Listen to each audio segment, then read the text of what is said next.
I just want to say that Joyce and I got together to introduce transcendental meditation to doctoral students at a university that she was working with. And we got together because Joyce is our theory person and I'm our methods person. And so one of the things with Georgie's method is that you don't go in and decide what it is that you're going to do. You go in and you talk to people and you ask them one simple question: what is it like for you? And they respond. And so I believe that, you know, our findings came from the participants themselves. So it wasn't that we decided that it was going to be the sacred, it was the words. And when we do from the participants and when we do Georgie research, we take the participants' words and then we move them up a higher level of discourse to the language of science. And so Joyce's language of science, um, and you don't use the same words, like you wouldn't use the same word.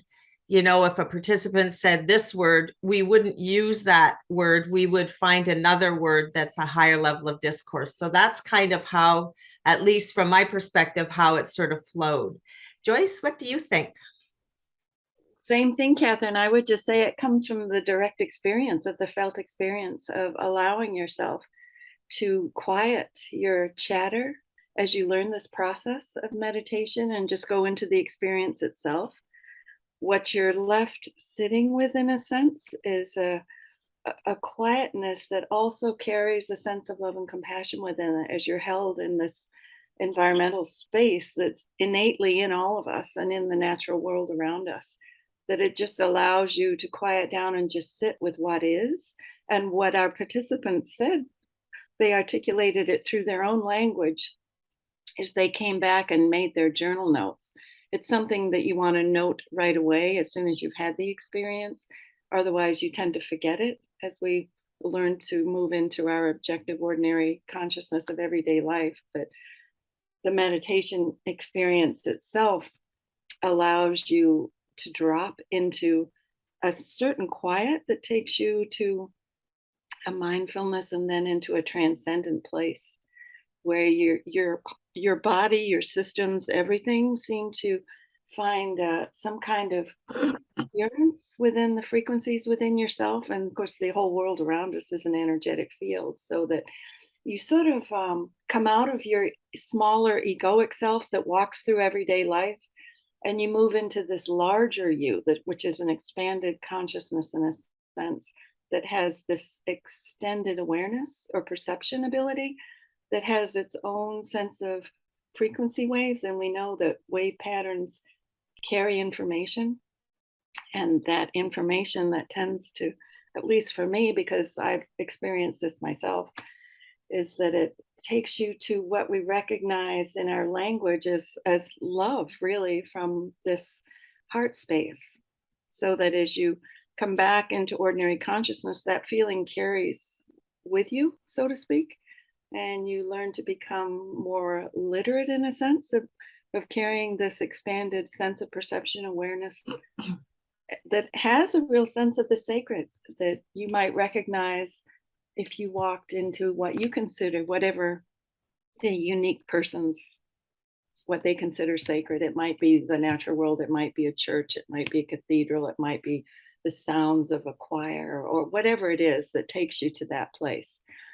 But we found that this experience with meditation naturally came bubbled up, so to speak, after a period of time. As they developed practice, they became more easily able to approach those experiences within themselves. So, And these were doctoral nursing students. So their descriptions, as you saw in the article, their descriptions were very poignant and they were able to articulate themselves very well.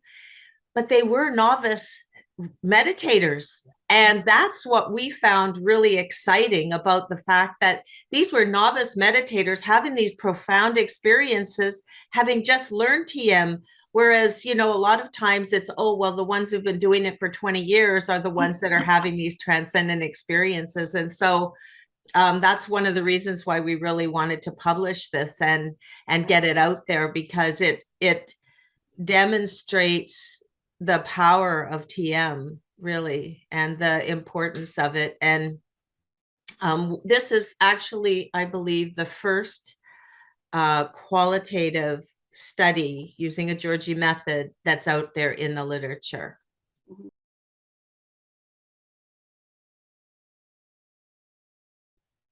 I think we're each unique in what that experience is within ourselves. I have a definition that's mine in a sense because I relate to energy work as I do energy therapies and I know that language well. So for me, it's when those frequencies that are within our systems of the body, we just hold certain patterns, emotional patterns, thought patterns, all of those things, when they all align towards greater love and compassion, that sort of is the highest form of love, basically.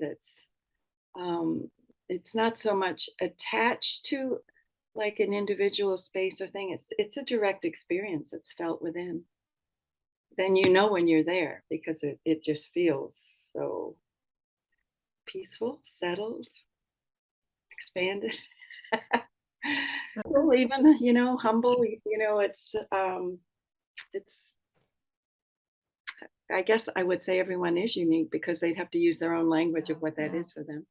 And in our last concluding reflections, we said that when practicing the simple technique of TM, they found themselves authentically present, that they had feelings of peacefulness and integrity, which potentiated the experience of sacred space, that time when they were with people and with themselves, self-care, and with their families, with their work, amid sacred space, amid the daily stressors, while care, compassion, grace, gratitude, and appreciation resided within.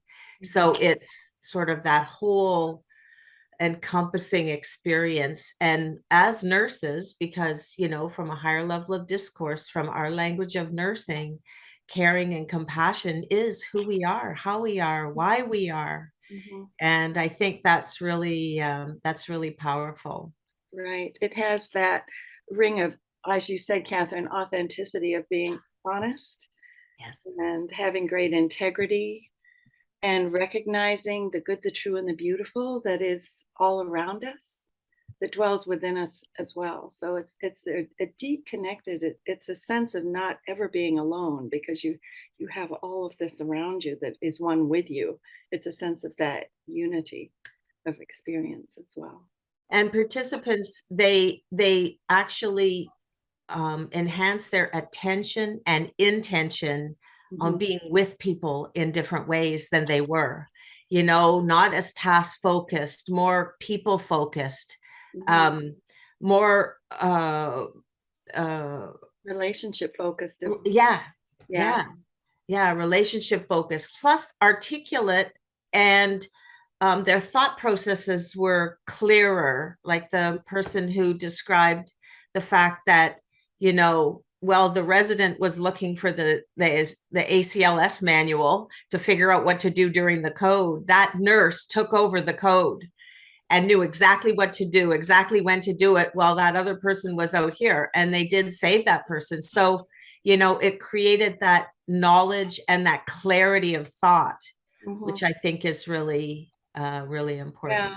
And it's even beyond thinking itself. It's like a more elegant wisdom that's sort of innate. You pay attention to intuition and you can just sort of like ride the wave of you're like assisted by the whole universe itself, just sort of coalesces into the moment as it's needed. So it's called forth very much in the moment.